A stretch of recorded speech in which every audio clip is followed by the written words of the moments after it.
We have today launched our Residential Development Index, which is a great piece of research that we've done with the team at Ernst & Young and their property research professionals, and really goes to identifying the activity of our residential development market.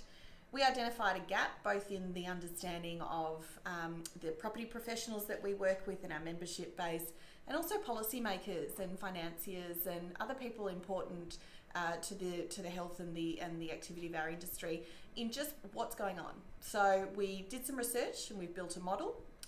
We've called it the Residential Development Index, and we're really excited to be able to be here talking to you about it today.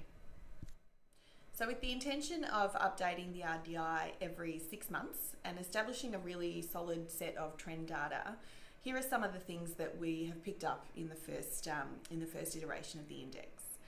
Firstly, population growth is no surprise. We know that it is at the highest levels that have been for a long time or forever.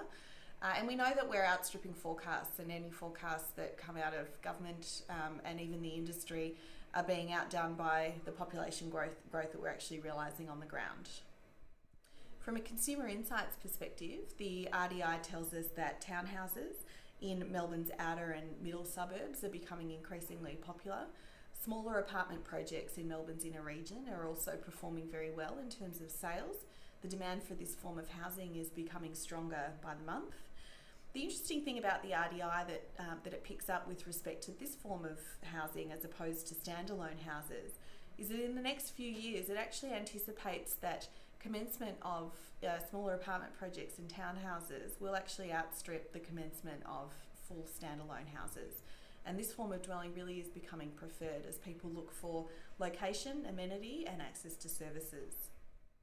So here at Urban IQ, you've heard us talk a lot about design, policy and regulation changes and how they impact housing affordability.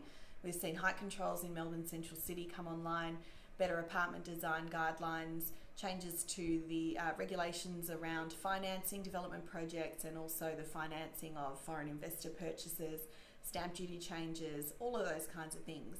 These are the policy settings that we look really closely at in the research and try and understand how long it'll actually take for these changes to impact the market. The RDI picks up and suggests that these changes are actually, the impact of these changes are only actually now being felt, and that it'll take another 2 to 3 years for them to really wash through. So by establishing a solid base of trend data over a period of time, which is what we intend to do with the RDI here at UDIA, and bringing it to you through interesting means like Urban IQ, we're working with not only the industry but also policymakers on these big issues to actually demonstrate to them that you might make a change back in 2015, but the way the market reacts and responds isn't going to actually be felt until, say, 2017, 2018. And what does that mean for home buyers? What does that mean for the cost of the product that actually hits the market and goes to servicing a need that we know is very real in Melbourne through population growth and other factors, which is the need for more housing here to meet that demand. So with the RDI, with our conversations with government and with the UDIA's broader conversations with its membership and the community, we hope that we can really bring some facts and some evidence-based research into the conversation that we're having about housing affordability, and make sure that housing and livability and the future of Melbourne as a great global city is at the forefront of what we're focused on.